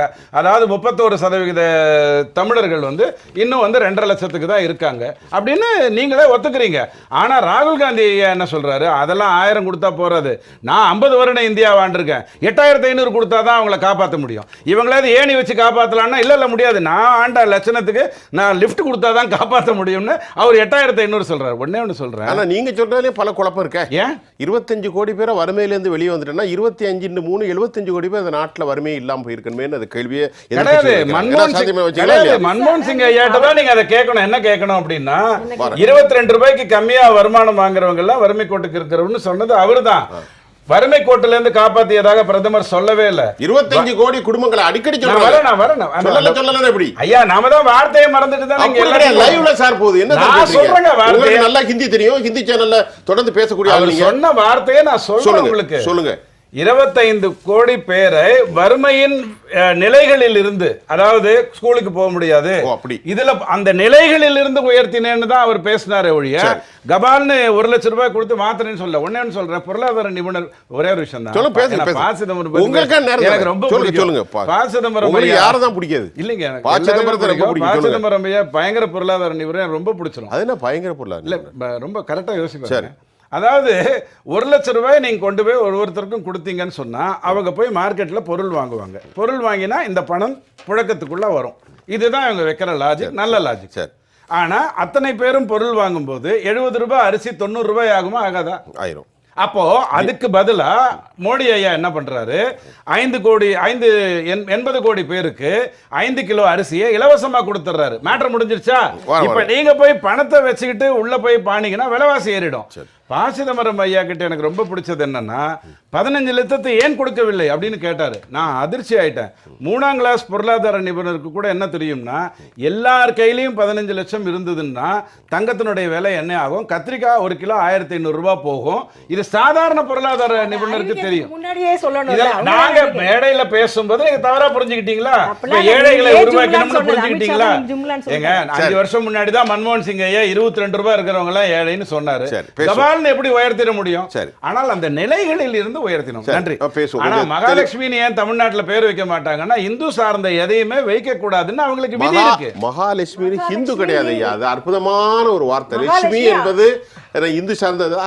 மகா தூக்கிட்டீங்களா என்பது பெரிதா? அதையும்? வள்ளுவர் தூக்கிட்டீங்கன்னா, இப்ப லட்சுமியும் தூக்கிட்டீங்களா? ஏன் சரஸ்வதி ரொம்ப ரொம்ப மகாலட்சுமி நான் ஏன் சார் தரேன்? மகாலட்சுமி மாறினா அழகான வார்த்தை தான். ஏங்க, தமிழ் வார்த்தை அழகான வார்த்தை தானே. அழகான வார்த்தை. மகாலட்சுமி எப்படி இருப்பாங்கன்னு சொல்லுங்க. இருங்க ஒரு பிரச்சனை இப்போ ஏன் டைவர்ட் பண்றேன்? அந்த திட்டத்துக்கு பேரு காங்கிரஸ் மேனிஃபெஸ்டோல இருக்கிற திட்டத்துக்கு பேரு மகாலட்சுமி. ஆனா இந்த தமிழ்நாட்டுல ஏங்க தமிழ்நாட்டுல வைக்க முடியாது. ஒரு நிமிஷம் இருங்க டாபிக் அது கிடையாது. வைக்கும் பொழுது இருங்க அது எப்பயோ வச்சாச்சு, அது நடந்து போயிட்டு இருக்கு, அது உரிமை தொகைன்னு சொல்லியாச்சு. இப்ப அவங்க வச்ச அப்படி அவங்க வச்ச பேர் இவங்க வந்து டோட்டல் டைவர்ஷன். அவங்க வச்ச பேரை இவங்க வைப்பாங்களா, இவங்க வச்ச பேரை அவங்க, this is not an argument. இப்ப நீங்க சொன்னீங்க 80 கோடி பேர் அவ சார் ஆமா, நான் இடைவெளிக்கு அப்புறம் வரேன். விஜய் ரொம்ப நேரம் காத்திருக்காரு திரு விஜயகிருஷ்ணா. இத்தனை நேரம் நாங்கள் பேசினோம். நீங்கள் பொறுமையாக எல்லாருடைய பதிலுக்கும் காங்கிரஸ் கட்சி என்ன சொல்ல போகிறது? ஃபஸ்ட்டு முன்னாள் பிரதமர் மன்மோகன் சிங் வரேன். இன்றைக்கி சொன்னது ஃபஸ்ட்டு, இன்றைக்கி சொன்னதுக்கு முன்னாடி 2014 19 சொன்னது வரேன். அவர் 2014-19 என்ன சொல்கிறாருன்னா, it is a disastrous for the country to have Narendra Modi as PM. 2019 2014 government என்ன சொல்கிறாருன்னா, sad story of governance and accountability factor அப்படின்றாரு. இது இந்திய நிலைமைக்கு ப்ரூவ் ஆகிருக்கு. சரிங்களா? இன்றைக்கி என்ன சொல்கிறாருன்னா, public discourse has been lowest. Historical லெவலில் பப்ளிக் டிஸ்கோர்ஸ் ரொம்ப இறங்கி போயிடுச்சு. ஆக்சுவலி இந்த டெமோக்ரஸியில் இந்த பப்ளிக் டிஸ்கோர்ஸ் இருக்குது பார்த்தீங்களா, அதுவும் குறிப்பாக இந்த எலெக்ஷன் நேரங்களில் எலெக்ஷன் நரேட்டிவ்ஸை இந்த நாட்டை அடுத்த ஸ்டாண்டர்டுக்கு எடுத்துகிட்டு போகிறது எதுனா பப்ளிக் டிஸ்கோர்ஸு. இந்த டெமோக்ரஸிக்கு டிஸ்கோர்ஸ், டெலிபரேஷன், டிபேட்ன்றது ரொம்ப ரொம்ப அவசியம். இது இல்லாமல் ஒரு டெமோக்ரஸி ப்ராஸ்பரே பண்ண முடியாது. Discourse is the major part of democracy. அதுதான் சொல்கிறேன், discourse is the major part of democracy. நீங்கள் பிரதமரோட நரேட்டிவ்ஸ் பாருங்கள். ஃபஸ்ட்டு கொஞ்ச நாள் இந்த செகண்ட் ஃபேஸ் வரைக்கும் டெவலப்மெண்ட்டும் பேசுகிறாரு, தன்னைத்தானே விகாஸ் புருஷன்ற அளவுக்கு பேசுகிறாரு. அதுக்கப்புறம் என்னென்னா இந்து முஸ்லீம், அப்புறமேட்டு இந்து, அதான் இப்போ முஸ்லீம் லீக் மேனிஃபெஸ்டோ, எங்கள் மேனிஃபெஸ்டோவில் இல்லாத வார்த்தைகள்லாம் சொல்கிறாரு. நீங்கள் கூட ஸ்டார்டிங்கில் சொன்னீங்க. குறிப்பாக மந்திர் மஸ்ஜித்னு 421 வாட்டி சொல்கிறாரு. முஸ்லீம் பாகிஸ்தான் 224 வாட்டி சொல்கிறாரு. அதான் நீங்கள் சொன்னீங்க. இதோட அஜெண்டாலாம் நீங்கள் பாருங்கள், ஃபுல் அண்ட் ஃபுல் ஒற்றுமைக்கு எதிரான பாலிடிக்ஸ் பேசுகிறார். அதுக்கடுத்து இன்றைக்கி மாநிலங்களோட ஒற்றுமைக்கு எதிராக பிரதமர் பேசுகிறாரு. இது எல்லாம் ஒரு விஷயத்தை என்ன உணர்த்துதுன்னா, பிரதமரோட தன்னிலையில் ஒரு மிகப்பெரிய தடுமாற்றம் இருக்குது. இவங்க நிறைய கருத்து சொன்னாங்க. அதில் ஒரு கருத்து என்னென்னா, பிரதமருக்கு ஓய்வு தேவை. ரொம்ப தன்னிலை தடுமாற்றம், ரொம்ப செல்ஃப் கான்ட்ரடிக்டரியாக பேசுகிறாரு. ரொம்ப அவர் மேனிஃபெஸ்டோவில் இல்லாததோ இல்லை மக்கள் இந்தியான்ற ஒரு சிந்தனைக்கு எதிராக பேசுகிறாரு பிரதமர் அவர்கள். இது என்ன, இது இவங்க சொன்னார் சார் பேசும்போது, ஃபஸ்ட்டு ரீடிஸ்ட்ரிபியூஷன்ன்ற வார்த்தை எங்கள் மேனிஃபெஸ்டோவில் கிடையாது. இருந்தால் தயவு செஞ்சு நிரூபிங்க. ரீடிஸ்ட்ரிபியூஷன்ன்ற வார்த்தை கிடையாது. என்னென்னா இவங்களோட மிகப்பெரிய பிரச்சனை என்னென்னா, காங்கிரஸ் இந்த wealth inequality and income inequality address பண்ணுறாங்க. இந்தியாவோட டாப் 1% கிட்ட 40.1% அசட்ஸ் இருக்குது. அதே மாதிரி குறிப்பிட்ட ஒரு 5 மேஜர் கம்பெனிஸ் கிட்ட 18% ஆஃப் அசட்ஸ் இருக்குது. இன்கம் இன்இக்வாலிட்டி ரொம்ப அதிகமாக இருக்குது. டாப் 1% கிட்ட வெறும் 22.6% இன்கம் இன்இக்வாலிட்டி இருக்குது. இதை காங்கிரஸ் அட்ரஸ் பண்ணுது. இந்த நேரோ, இந்த டிஸ்பாரிட்டிஸை கம்மி பண்ணோம். சாதாரண மக்களுக்கு எதுவுமே இல்லை. ரொம்ப அவங்களோட நிலைமை ரொம்ப மோசமாக போயிடுச்சு. சார் கூட பேசினார். அது என்னன்னா, ஒரு பேசும்போது ஒரு வார்த்தை சொன்னார், 80 கோடி பேருக்கு சாப்பாடு கொடுக்குறாங்க. இந்த நேஷனல் ஃபுட் செக்யூரிட்டி ஸ்கீம்ன்றது எடுத்துகிட்டு வந்தது நாங்கள். சரிங்களா? அதுக்கு நீங்கள் 2013 நீங்கள் அதுக்கு எந்த கிரெடிட்டும் நீங்கள் கிளைமே பண்ணக்கூடாது. என்னென்னா, இந்த 5 கிலோ அரிசி பற்றி பேசுகிறீங்களா, இந்த 5 கிலோ அரிசியோ இல்லை கோதுமையோ ஏதோ ஒரு ஊரில் கொடுக்குறாங்க. இதுக்கு சப்ளிமெண்ட்டாக பல்சஸ் அண்ட் சீரியல்ஸ்னு ஒன்று தேவைப்படும். இந்த பல்சஸ் அண்ட் சீரியல்ஸோட இன்ஃப்ளேஷனை பற்றி ஏன் நீங்கள் பேச மாட்டேங்கிறீங்க? இந்த பல்சஸ் அண்ட் சீரியல்ஸு கடந்த ஒரு வருஷத்தில் மட்டும் கிட்டத்தட்ட 17% அதிகமாயிருக்கு ரேட்டு. இந்த இன்ஃப்ளேஷன் ஏன் பேச மாட்டேங்கிறீங்க? லோக்நிதி ஒரு சர்வே எடுக்குது எலெக்ஷன் முன்னாடி. ஆக்சுவலி இவங்களோட டிஃபீட் எப்போனா மார்ச் மாதத்துலேயே டிக்ளேர் ஆயிடுச்சு. மார்ச் மாதத்தில் லோக்நிதி சர்வே என்ன சொல்லுதுன்னா, the caste determining this election is unemployment and inflation. என்னன்னா, வேலை வாய்ப்பின்மையும் விலைவாசி உயர்வும் தான் இந்த எலெக்ஷனோட ஃபேக்டர். பிரதமர் எந்த இடத்துலயாவது இன்ஃப்ளேஷன் அன்எம்ப்ளாய்மெண்ட் அட்ரஸ் பண்ணாரா? இல்ல. எந்த இடத்துல மன்மோகன் சிங் சொல்லி காட்டுறாரு. அவரும் அதான் சொல்றாரு. எங்க தலைவர் கார்கே அவர்கள் சொல்லும் போதும் இந்த மத பிரிவினைகள், மாநில பிரிவினைகள், இதை பத்தி எல்லாம் பேசுற இதே பிரதமர் எதுக்கு இந்த விஷயங்களை பேசல? அன்எம்ப்ளாய்மெண்ட், இன்ஃப்ளேஷன், இது பேர் கூட ரீசெண்டாக பிரதமர் சொல்லியிருக்காரு, 125 நாளில் நான் ஏதோ யூத் ப்ராப்ளம்ஸை சார்ட் அவுட் பண்ணுவேன்னு. சார் 10 வருஷம் உங்களுக்கு கொடுத்தோம் சார். நீங்கள் 10 வருஷம் என்ன பண்ணியிருக்கீங்க? யூத்துக்கான ப்ராப்ளம்ஸ் எந்த விதத்தில் அட்ரஸ் பண்ணியிருக்கீங்க? அன்எம்ப்ளாய்மெண்ட் பீக்கில் இருக்குது. அன்எம்ப்ளாய்மெண்ட் எல்லாருக்குமே எல்லா சமுதாயத்தினர்கிட்டையும் அதிகமாக இருக்குது. பொதுப்பட்டியலில் இருக்கிறவங்களுக்கு உட்பட எல்லாமே அதிகமாக இருக்குது அன்எம்ப்ளாய்மெண்ட்டு. அதை பற்றி ஏன் பேச மாட்டேங்கிறீங்க? நீங்கள் இன்ஃப்ளேஷனை பற்றி பேச மாட்டேங்கிறீங்க. சாதாரண மக்கள் சார் கூட ஏதோ சொன்னார், வாங்கும் சக்தி என்ன இருக்கு? நான் சொல்லட்டுங்களா, ரெக்கார்டு இருக்கு. உங்க டைம்ல மக்களோட பர்ச்சேசிங் பவர் ரொம்ப மோசமா விழுந்திருக்கு. விவசாய தொழிலாளர்களோட வருமானம் ஸ்டாக்னேட் கூட ஆகல, டிப்ரிஷியேட் ஆயிருக்கு. இதை பத்தி எதுவுமே பேசாம நீங்க இல்லாததை பத்தி எல்லாம் பேசுறீங்க. நீங்க இந்த டிஸ்கோர்ஸுக்கு இன்னொரு இந்த எலெக்ஷன் சப்ஸ்டாண்டர்டா போனதுக்கு எலெக்ஷன் கமிஷன் ரிமூவ் பண்ண வீடியோஸ் சொல்லும். எலெக்ஷன் கமிஷன் என்னென்ன வீடியோஸை ரிமூவ் பண்ணி, நீங்கள் கர்நாடகாவில் போட்ட வீடியோஸாக இருக்கட்டும் இல்லை எந்த வீடியோஸாக இருக்கட்டும், எலெக்ஷன் கமிஷன் ரிமூவ் பண்ண வீடியோஸ் சொல்லுது உங்கள் ஸ்டோரி. அந்த வீடியோஸ் உங்களோட இந்த எலெக்ஷன் அஜெண்டா என்னன்னு சொல்லுது. உங்ககிட்ட ஒன்றுமே இல்லை. இந்த 10 வருஷத்தில் செஞ்ச சாதனைகள்னு ஒன்றுமே இல்லை. வெறும் மக்கள் வேதனைகள் தான் இருக்குது. அதனால நீங்கள் கான்ஸ்டியூஷனில் இல்லாததோ இல்லை நடைமுறை சாத்தியம் இல்லாததோ இதை மட்டும்தான் நீங்கள் பேசுகிறீங்க. விவேகானந்தரோட இதுக்கு போகிறீங்க. விவேகானந்தரோட மிகப்பெரிய ஒரு ஃபிலாசபி என்ன நீங்க பாத்தீங்கன்னா டாலரன்ஸ் அண்ட் யூனிவர்சல் அக்செப்டன்ஸ். இது ஒரு மிகப்பெரிய சித்தாந்தம். இந்த சித்தாந்தங்களுக்கு நேர் எதிர்மறையானவங்க யாருன்னா நீங்க தான். விவேகானந்தர் 1893ல ஒரு சிகாகோல the first meeting it was conducted by மரியாதைக்குரிய விவேகானந்தர் brothers and sisters of USA. the clapping continuously to be continued. ரொம்ப நேரம் இருந்துச்சு அந்த கிளாப்பிங். அவர் சொல்றாரு he is completely against bigotry and fanaticism. நீங்க என்ன பண்ணிட்டு இருக்கீங்க இன்னைக்கு ஏன் மெயினாக நீங்கள் வளர்ச்சியை பற்றி பேசவே மாட்டேங்கிறீங்களே? நீங்கள் வேலை வாய்ப்பின்மையும் இன்ஃப்ளேஷனை பற்றியும் பேசாமல் நீங்கள் வெறும் இந்த ஒற்றுமைக்கு எதிரான அரசியலை மட்டும்தானே பேசுகிறீங்க. நீங்கள் இன்னைக்கு தமிழ்நாட்டுக்கு வரீங்க, எதுக்கு தமிழ்நாட்டை பற்றி இதுவாக பேசுகிறீங்க?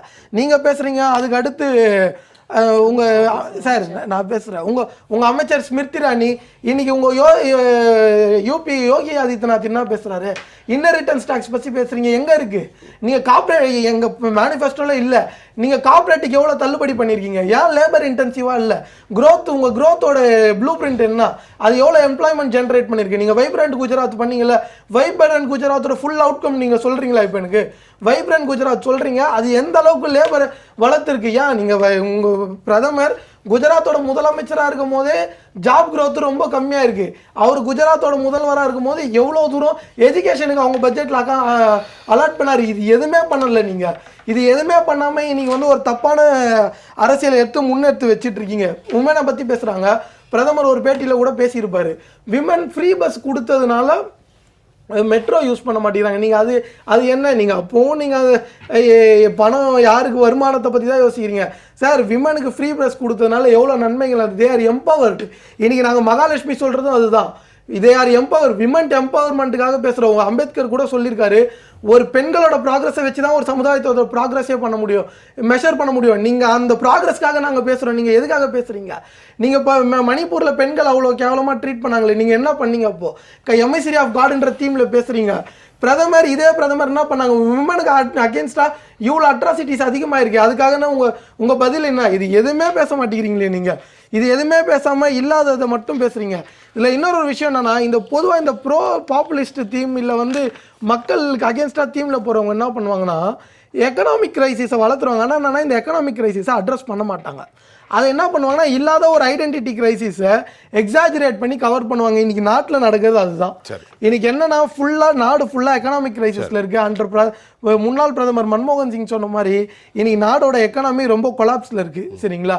ஒரு சின்ன எக்ஸாம்பிள் மட்டும் நான் சொல்லிக்கிறேன். என்னன்னா, இந்தியாவோட மிகப்பெரிய அட்வான்டேஜ் என்னன்னா டெமோகிராஃபிக் டிவிடெண்ட். சரிங்களா? Human resources. இந்த ஹியூமன் ரிசோர்ஸஸை நீங்கள் எப்படி யூஸ் பண்ணியிருக்கீங்க?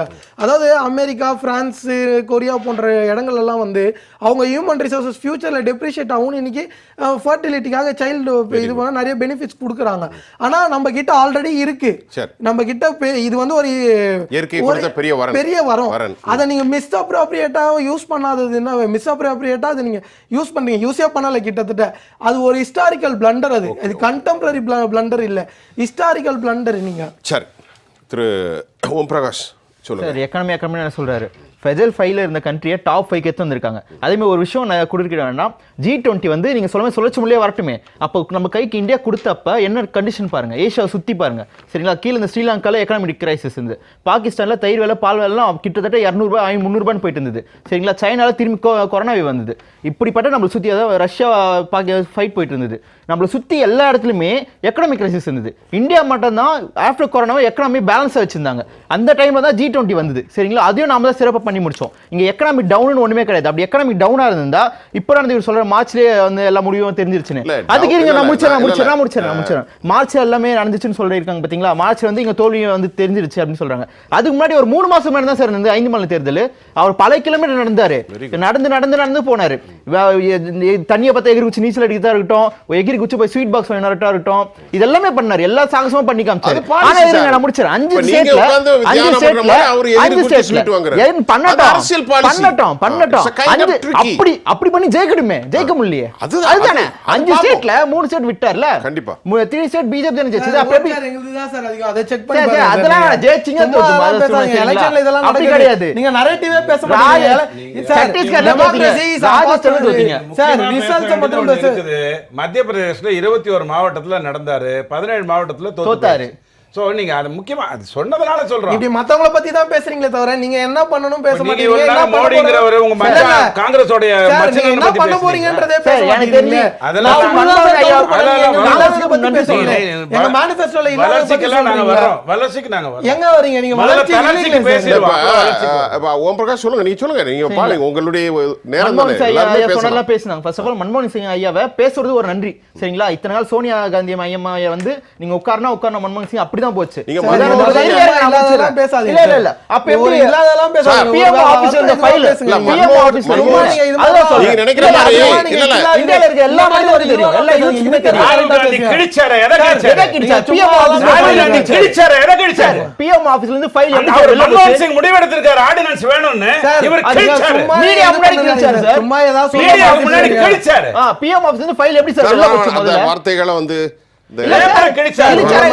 பேப்பர்னு சொல்லுங்க, கிழிச்சாருன்னா ஆமா சார் பேப்பர் கிழிச்சாரு. அந்த கார்னல்ல சார் பிஎம் ஆபீஸ்ல இருந்து ஃபைல் எப்படி வெளில வந்தது, அது எப்படி கிழிக்கலாம்? சரி இவ்வளவு விஷயம் இருக்கு சரிங்களா.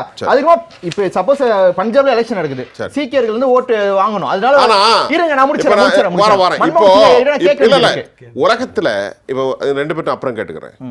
இந்த பிரச்சாரத்துல டிடிஎஸ் கேட்கிறேன், இந்த அளவுக்கு ஒரு மோடி அவர்கள் 10 வருஷம் ஆட்சி செஞ்சிருக்காரு, வளர்ச்சி இருக்குது இல்லைன்னு காங்கிரஸ் கட்சி சார்பில் சொல்லட்டு, நீங்கள் எந்த கூட்டத்திலேயாவது நாங்களும் தொடர்ந்து வி ஹேவ் பின் கண்டினியூஸ்லி வாட்சிங் இந்த ப்ரோக்ராம்ஸில் அவங்க வைக்கிற குற்றச்சாட்டு உண்மையோ, வளர்ச்சியை பற்றி 80% பேசியிருக்க வேண்டும். ஆனால் வளர்ச்சியை பற்றி நாட்டில் எவ்வளோ வளர்ச்சி நடந்தது, எவ்வளோ நம்முடைய இன்ஃப்ளேஷன் இருந்தது, எவ்வளோ ரெசிஷன் இருந்தது, ஏன் வந்து நாங்கள் இந்த அளவுக்கு மந்தமானோம், we having lot of that issue, Ukraine war இருந்துச்சு, அதெல்லாம் பற்றி பேசலாம், அதெல்லாம் பற்றி பேசியிருக்கணும். டாலருடைய விலை என்ன, ஒபேக்குடைய பிரச்சனை என்ன, சர்வதேச கிரைசிஸ் என்ன, ஹமாஸ் இஸ்ரேல் எப்படி, how it's impact of Indian society, ஒரு கான்டேஜியஸ் டிசீஸ் நம்மளை பண்ணியிருக்கணும், அதெல்லாம் பேசியிருக்கணும்ல. அதை விட்டு போட்டு எருமை மாடு தாலி அதைத்தான் அவங்க கேட்கறாங்க. அதைத்தான் கேட்கறாங்க. நேர்மையா கரெக்டா பேசணும். 2 விதமா உங்க கேள்விக்கு நான் பதில் சொல்றேன். ஒண்ணு, நீங்க சொன்ன அத்தனை விஷயங்களுக்கும் ஜெயசங்கர் ஐயா கொடுத்த பேட்டிகளை நீங்க பார்த்திருப்பீங்க. நீங்க சொன்ன அத்தனை விஷயங்களுக்கும் ஜெயசங்கர் ஐயா பேட்டி கொடுத்தாரு. நீங்க சொன்ன இன்னொரு விஷயம் முக்கியமானது என்ன அப்படின்னு சொன்னா, ஒரு உதாரணத்துக்காக கேட்குறேன். ஏப்ரல் 12ஆம் தேதியிலேருந்து 19ஆம் தேதி வரைக்கும் திமுகவுடைய விளம்பரம் வருது, பிஜேபியோட விளம்பரம் வருது, நீங்கள் பார்த்துருப்பீங்க. ஃபுல் ஸ்கேப் விளம்பரம் வந்தது, நீங்கள் பார்த்துருப்பீங்க. 10,25,000 கோடி தமிழ்நாட்டுக்கு இப்படி கொடுத்துருக்கேன்னு ஒரு விளம்பரம் வந்தது. நான் வந்துடுறேங்க. நான் சொல்ல வர்ற காரணமே வேற, நான் தெளிவாக சொல்லிடுறேன். பார்த்துட்டு இருக்கிற நேயர்களில் பிஜேபி சாராதவர்களில் இந்த மாதிரி ஒரு விளம்பரம் வந்தது, அதில் 10,25,000 கோடி எப்படி கொடுத்தேன்னு மோடி போட்டாரு அப்படின்னு பார்த்தவங்க இருப்பாங்களா? பார்த்துருக்க மாட்டாங்க.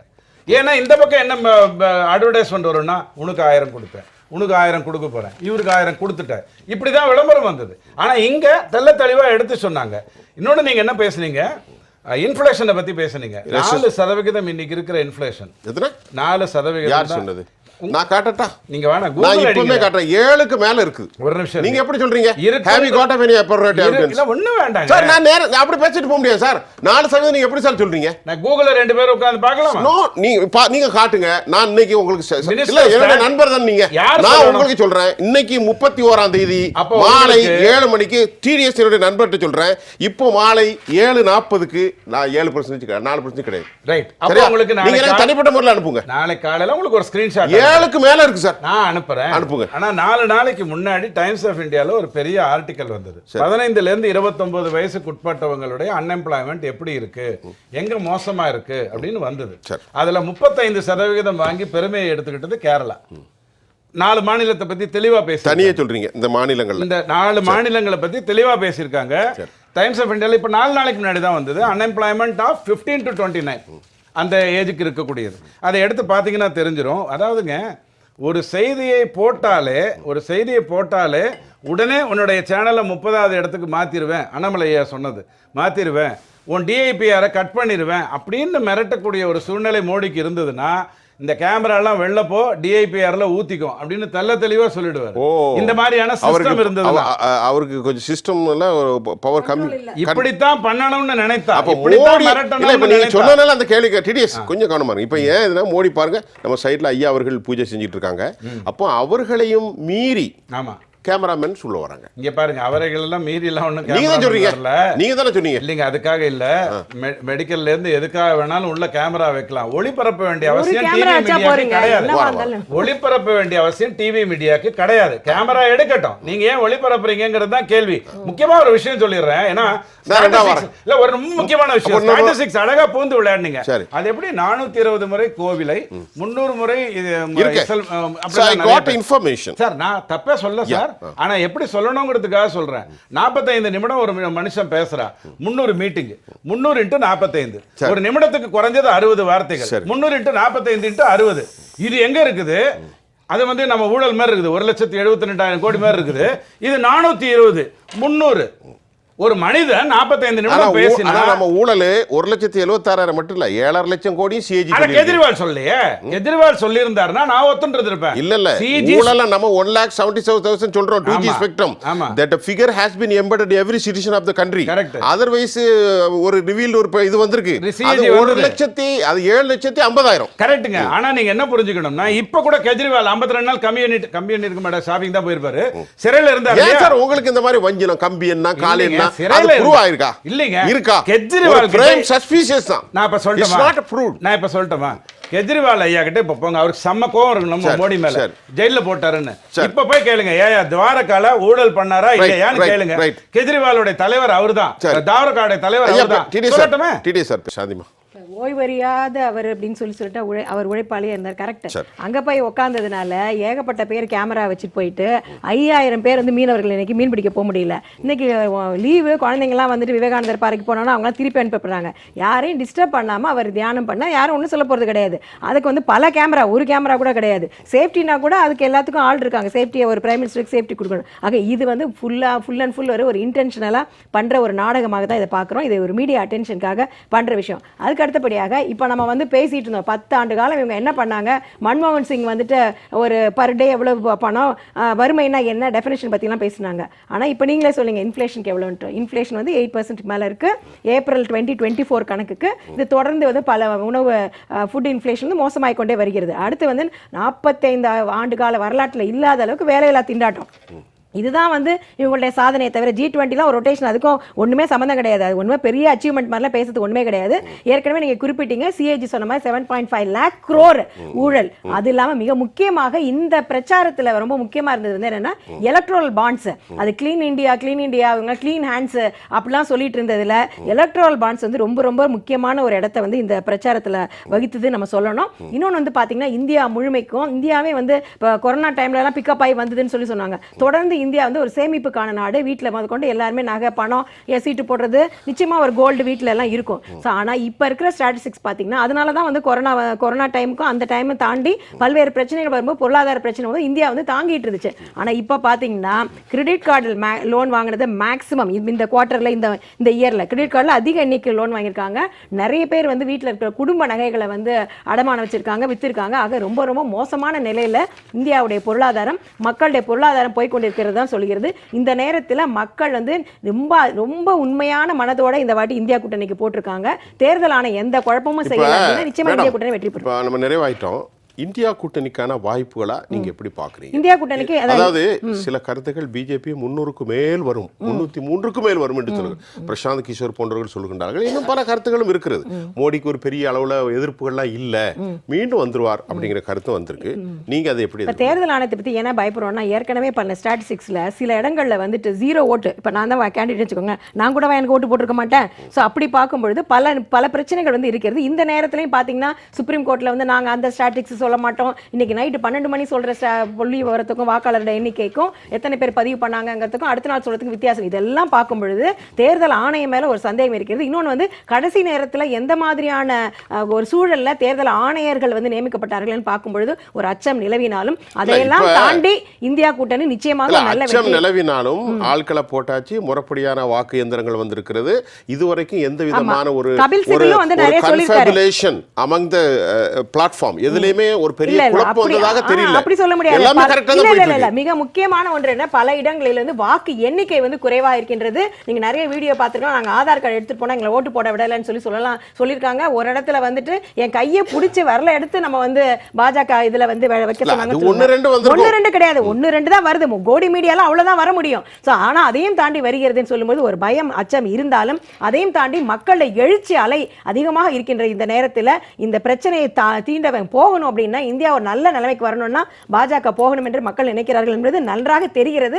ஆகவே இதையெல்லாம் தாண்டி இதையெல்லாம் மீறி இந்தியா கூட்டணி வரும் என்று உறுதியாக நம்புறோம்.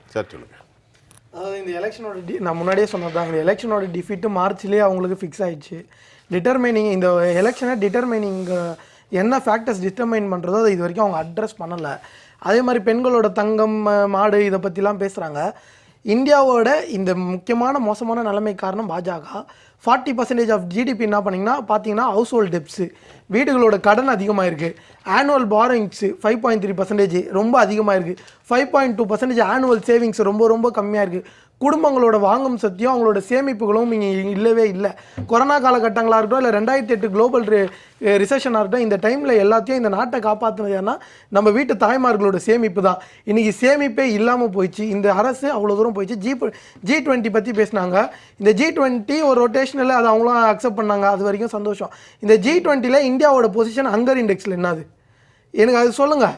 G20ல் இந்தியாவோட பொசிஷன் ஹங்கர் இண்டெக்ஸில் என்னது? G20ல் இந்தியாவோட பர் கேபிட்டா பொசிஷன் என்னது? விமன் டெவலப்மெண்ட் பொசிஷன் என்னது? எம்ப்ளாய்மெண்ட்டில் எவ்வளோ இருக்கும்? என்ன நீங்கள் சர்வீஸ் செக்டார் என்ன மெயின்டைன் பண்ணியிருக்கீங்க? மேனுஃபேக்சர் செக்டார் எப்படி ப்ரொமோட் பண்ணியிருக்கீங்க? நீங்கள் எதுவுமே பண்ணல. இது எதுவுமே இல்லாமல் வெறும் ஒரு இல்லாத ஐடென்டி கிரைசிஸை ப்ளோ அப் பண்ணி ஓட்டு வாங்கணும்னு நினைக்கிறது. சரி, இப்போ விஜய் கிருஷ்ணாட்ட ஒரு கேள்வி. இப்போ அந்த G20 மாநாடு இன்ஃப்ளேஸ் எல்லாமே முடிஞ்சிருது. இப்போ நாம் வந்து எண்ணக்கூடிய நேரத்தில் இருக்கிறோம். இன்னும் சில மணி நேரங்களில் எக்ஸிட் போல் வரப்போகின்றது. அடுத்த சில நாட்களில், ஒரு நாட்களில் 2 நாட்களில் வரப்போகுது. உண்மையிலேயே எதிர்க்கட்சிகள் அவசரமாக கூடுகிறார்கள், என்ன காரணம்? இல்லை அதான் சொல்லிட்டாங்களா, அது ஸ்ட்ராட்டஜிஸ், கவுண்டிங் டே strategies, post election strategies, common என்ன ஸ்ட்ராட்டஜி? எதுக்காக வாக்குப்பதிவு முடிஞ்ச போற என்ன இல்ல அது அவங்க மேல பேசுறாங்க. அது நான் இல்ல இல்ல நீங்க அலர்ட்டா இருக்கணும். this is the time to be alert and what to be done. அதுக்காக இல்ல 4ஆம் தேதி எப்படி இருக்குங்கிறதுக்காக கூட ரொம்ப முக்கியமான விஷயம். பிரபாகர் கூட ஒரு இதுல சொல்லிருக்காரு, ரத்தாரோட வாய்ப்பு இருக்குன்றாரு. இன்கேஸ் அவங்க தோத்தாங்கன்னா என்ன வேணாலும் பண்ணுவாங்க. ஏன்னா இது குளோபலா நிறைய இடங்கள்ல ப்ரூவ் ஆயிருக்கு. இந்த மாதிரி ஃபாசிஸ்ட் இதுல பவர் டிரான்சிஷன் வந்து ட்ரம்பா இருக்கட்டும், இல்ல பிரேசில் போல்சோனாரோவா இருக்கட்டும், இவங்கெல்லாம் எப்படி ரியாக்ட் பண்ணாங்க. ஆனா சார் இருங்க சார், நான் நீங்க பேசும்போது நான் இது பண்ணலங்க சார், வெயிட் பண்ணுங்க சார், இருங்க சார். என்ன சொல்றது? Power transition is not going to be easy thing. அது ரத்த ஆறு ஓட வாய்ப்பு இருக்கிறது. சோஷியல் ஆக்டிவிஸ்ட் எல்லாருக்குமே வந்து ஒரு முக்கியமான ரோல் இருக்கு. இந்த 4ஆம் தேதி அல்ல 4ஆம் தேதிக்கு பின்னாடி என்ன வேணா நடப்பதற்கான வாய்ப்பு இருக்கிறது. இது எல்லாமே ஒரு சிவில் சொசைட்டி வந்து ஒரு எக்ஸ்பெக்டேஷனோட தான் இருக்கு.